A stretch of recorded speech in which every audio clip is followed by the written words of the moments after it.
Assalamualaikum warahmatullahi wabarakatuh.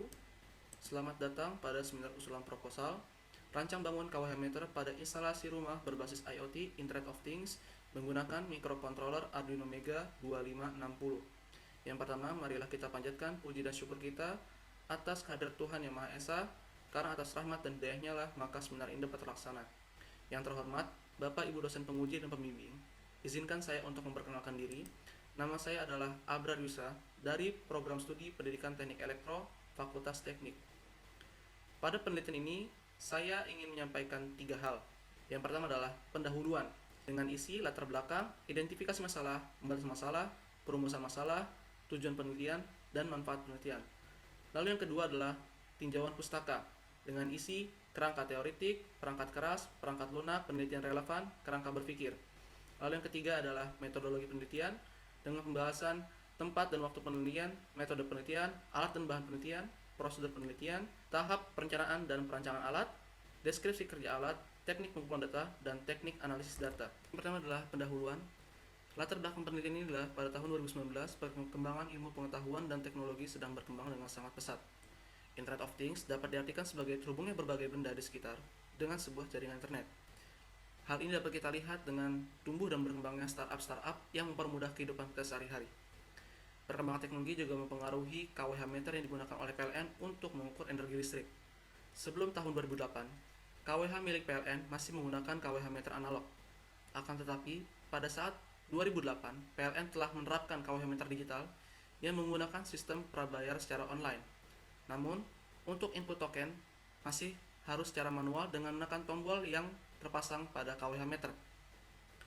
Perkembangan teknologi pada KWH meter yang digunakan oleh PLN masih memiliki kelemahan. Kelemahan tersebut adalah konsumen hanya bisa melakukan monitoring sisa energi listrik yang dapat digunakan pada layar LCD KWH meter yang terpasang pada rumah, dan mendengar suara buzzer apabila sisa energi listrik tinggal sedikit. Peringatan yang diberikan KWH meter akan berfungsi baik apabila konsumen sedang berada di rumah, sehingga konsumen dapat mengetahui bahwa energi listrik yang dapat digunakan tinggal sedikit. Berdasarkan latar belakang tersebut, dapat dibuat beberapa identifikasi masalah. Yang pertama, konsumen rumah tidak dapat mengetahui besaran energi listrik yang telah digunakan. Yang kedua, konsumen rumah tidak dapat mengetahui sisa energi listrik yang dapat digunakan selain melihat pada LCD KWH meter. Yang ketiga, notifikasi sisa energi listrik yang dapat digunakan hanya dapat didengar apabila sedang berada di sekitar rumah. Yang keempat, untuk melakukan pengisian pulsa KWH meter, maka konsumen harus memasukkan token dengan menekan tombol pada KWH meter. Berdasarkan identifikasi masalah tersebut, maka dibuatlah pembalasan masalah. Yang pertama, rancang bangun KWH meter dengan daya 1300 ampere untuk monitoring penggunaan energi listrik setiap hari. Yang kedua, penggunaan aplikasi Android dan web untuk mengetahui sisa energi listrik yang dapat diperbarui setiap 5 detik. Yang ketiga, menggunakan fitur notifikasi pada aplikasi Android untuk memberitahukan bahwa sisa energi listrik yang dapat digunakan tinggal sedikit. Yang keempat, membuat input token pada web atau aplikasi untuk melakukan pengisian pulsa listrik.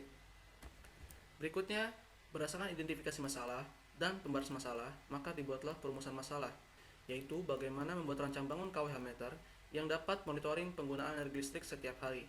Pemantauan atau monitoring penggunaan listrik tersebut menggunakan konsep IoT. Monitoring dapat dilihat pada web dan aplikasi Android.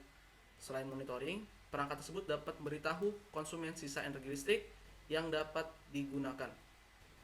Selanjutnya adalah tujuan penelitian. Yang pertama adalah membuat rancang bangun KWH meter yang dapat melakukan monitoring penggunaan daya menggunakan konsep IoT. Yang kedua adalah rancang bangun KWH meter yang dapat melakukan monitoring penggunaan sisa energi listrik dan melakukan pengisian pulsa listrik menggunakan konsep IoT. Pada penelitian kali ini, terdapat 4 manfaat. Yang pertama adalah adanya alat untuk mengetahui pemakaian energi listrik yang dapat dimonitoring menggunakan koneksi internet. Yang kedua, adanya alat untuk mengetahui sisa energi listrik yang dapat digunakan dan dilihat melalui web dan smartphone Android. Yang ketiga adalah konsumen mendapatkan notifikasi apabila sisa energi listrik yang dapat digunakan tinggal sedikit. Yang keempat, konsumen dapat melakukan pengisian token listrik walaupun tidak sedang berada di rumah. Berikutnya adalah tinjauan pustaka dengan pembahasan kerangka teoretik. Yang pertama adalah rancang bangun. Menurut Bambang pada tahun 2013, rancang bangun adalah proses pembangunan sistem untuk menciptakan sistem baru, maupun mengganti atau memperbaiki sistem yang telah ada, baik secara keseluruhan maupun hanya sebagian. Berikutnya adalah KWH meter.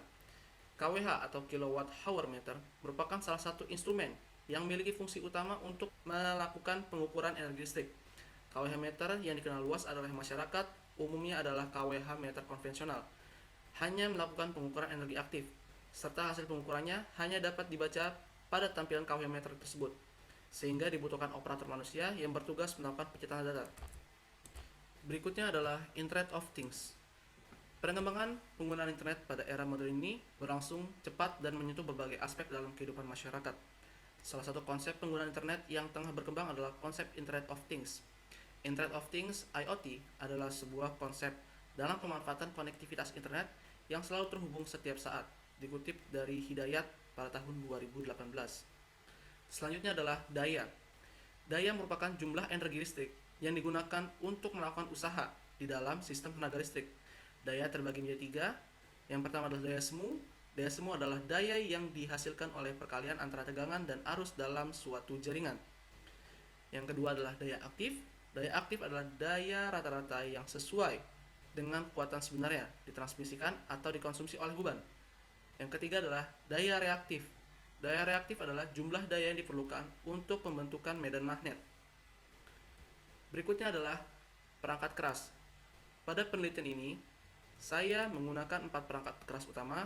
Yang pertama adalah microcontroller Arduino Mega 2560 sebagai controller. Lalu yang kedua adalah Node MCU yang berguna sebagai penghubung antara microcontroller dengan internet. Lalu yang ketiga adalah SCT013 yang berfungsi sebagai pengukur arus. Lalu yang keempat adalah sensor tegangan yaitu ZFPT101B. Berikutnya adalah perangkat lunak. Untuk membantu saya dalam melakukan penelitian ini, terdapat beberapa perangkat lunak yang saya gunakan. Yang pertama adalah Arduino IDE yang berfungsi untuk membuka dan mengedit program yang akan dimasukkan ke dalam board Arduino. Yang kedua adalah Firebase, adalah backend as a service yang saat ini dimiliki oleh Google. Dua fitur yang dimiliki oleh Firebase adalah Firebase Remote Config dan Firebase Real-Time Database.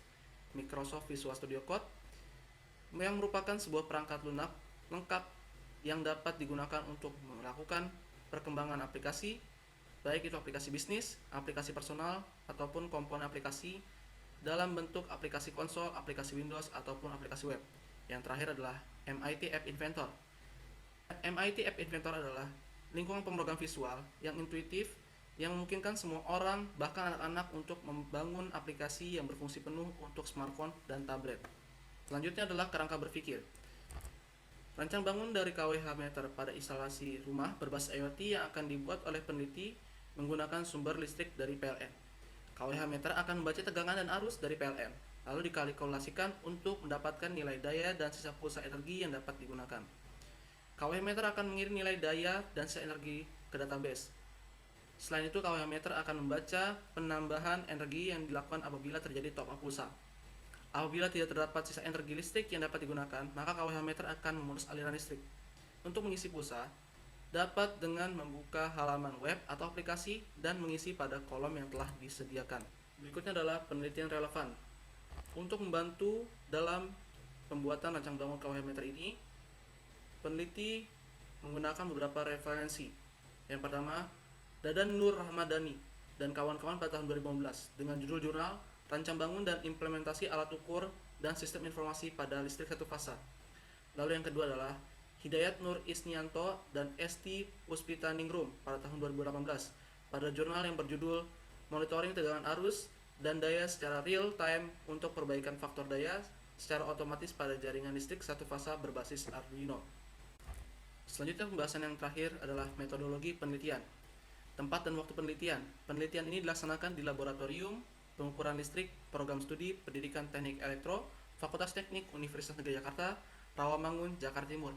Penelitian ini dilaksanakan dalam rentang waktu semester 109 tahun akademik 2019-2020. Metode penelitian yang digunakan adalah metode penelitian eksperimen laboratorium yang meliputi manipulasi, pengendalian, dan pengamatan. Selanjutnya adalah alat dan bahan. Untuk membuat rancang bangun KWH meter berbasis IoT ini, maka digunakan beberapa alat dan bahan. Yang pertama adalah Arduino Mega 2560 sebagai microcontroller dan controller, lalu Node MCU ESP8266 sebagai platform yang menghubungkan antara microcontroller dengan internet, lalu sensor SCT013 untuk mengukur arus listrik, sensor ZMPT101B sebagai pengukur tegangan, PCB digunakan sebagai wadah penghubung komponen, perangkat mekanik seperti bor listrik, obeng, tang kombinasi, dan sebagainya, lalu komponen elektronika seperti resistor, kabel header, alat tulis untuk membuat sketsa perancangan, MCB sebagai pengaman sumber listrik, box panel sebagai purwarupa rancangan bangun KWH meter pada instalasi rumah berbasis IoT. Selanjutnya adalah prosedur penelitian.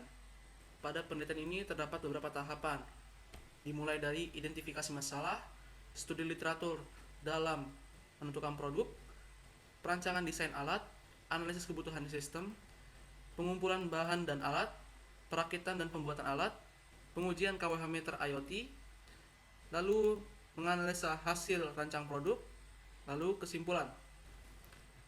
Selanjutnya adalah tahapan perencanaan dan perancangan alat. Yang pertama, penelitian ini akan membuat prototipe KWH meter berbasis IoT dengan menggunakan microcontroller Arduino Mega. Yang kedua, KWH meter ini menggunakan sumber energi listrik dari PLN. Yang ketiga, KWH meter menggunakan beberapa input sensor seperti SCT013 sebagai sensor arus dan ZMPT101B sebagai sensor tegangan. Yang keempat, nilai yang dibaca pada microcontroller akan dikalkulasikan untuk mendapatkan daya yang digunakan dan sisa energi yang dapat digunakan. Yang kelima, nilai daya dan sisa energi yang dapat digunakan akan dikirim ke database sehingga nilai tersebut dapat dilihat pada halaman web dan aplikasi Android. Selanjutnya, diagram blok. Pada diagram blok ini dapat kita lihat bahwa terdapat dua sensor yang digunakan untuk mengukur arus dan tegangan. Penggunaan power supply untuk menyuplai microcontroller yang diambil dari PLN, lalu PCI Arduino sebagai pemrograman untuk microcontroller Arduino. Lalu data yang telah diterima dan diolah oleh microcontroller akan dikirimkan ke database dan akan ditampilkan oleh web dan aplikasi Android. Selanjutnya adalah flowchart sistem kerja rancang bangun. Diawali dengan inisialisasi. Yang pertama adalah sensor SCT013 sebagai sensor arus. Selanjutnya adalah sensor ZMPT101B sebagai sensor tegangan. Yang ketiga adalah real time clock sebagai penunjuk waktu. Yang keempat adalah koneksi internet. Selanjutnya microcontroller akan membaca sensor arus. Apabila sensor arus dibaca, maka dilanjutkan membaca sensor tegangan. Apabila sensor tegangan terbaca, maka selanjutnya microcontroller membaca penambahan top up energi yang dilakukan pada web dan aplikasi. Lalu selanjutnya microcontroller akan mengkalkulasi sisa energi dan top up energi yang dilakukan pada web dan aplikasi. Selanjutnya sisa energi akan dikirimkan ke database. Dari database akan ditampilkan pada web dan aplikasi sisa energi dan daya yang telah digunakan. Selanjutnya, teknik pengumpulan data. Pada teknik pengumpulan data ini terdapat 6 hal yang harus dilakukan. Yang pertama adalah analisis kebutuhan yang dibutuhkan pada pembuatan rancang bangun ini. Yang kedua, merancang alat, membuat desain rancang bangun, dan memprogram rancang bangun KWH meter pada instalasi rumah berbasis IoT Internet of Things menggunakan microcontroller Arduino Mega 2560. Yang ketiga, mensimulasikan sistem rancang bangun dengan hardware serta melakukan instalasi software. Yang keempat, melakukan eksperimen pengujian hardware dan software terhadap rancang bangun. Yang kelima, mengambil data hasil pengujian hardware dan software dan menganalisisnya. Yang keenam, mengambil kesimpulan hasil penelitian dari analisis data yang diperoleh dari pengujian rancang bangun. Berikutnya yang terakhir adalah teknik analisis data. Pada teknik analisis data ini terdapat 5 hal yang harus dilakukan. Yang pertama adalah analisis data dilakukan dengan meninjau tabel pengujian hardware dan software. Yang kedua adalah dari tabel sensor arus dan tegangan yang merupakan pengujian hardware didapatkan kesesuaian nilai tegangan dan arus listrik. Ketiga, dari tabel pengujian software yang merupakan pengujian software didapatkan kesesuaian nilai pemakaian daya listrik selama 1 minggu. Yang keempat, apabila kesesuaian telah tercapai, maka rancang bangun KWH meter pada instalasi rumah berbasis IoT Internet of Things menggunakan microcontroller Arduino Mega 2560 adalah benar. Yang kelima, analisis dideskripsikan dalam bentuk paragraf. Pada akhir analisis didapatkan kesimpulan hasil penelitian yang dicapai. Terima kasih telah memperhatikan presentasi yang telah saya sampaikan. Kurang lebihnya mohon maaf. Assalamualaikum warahmatullahi wabarakatuh.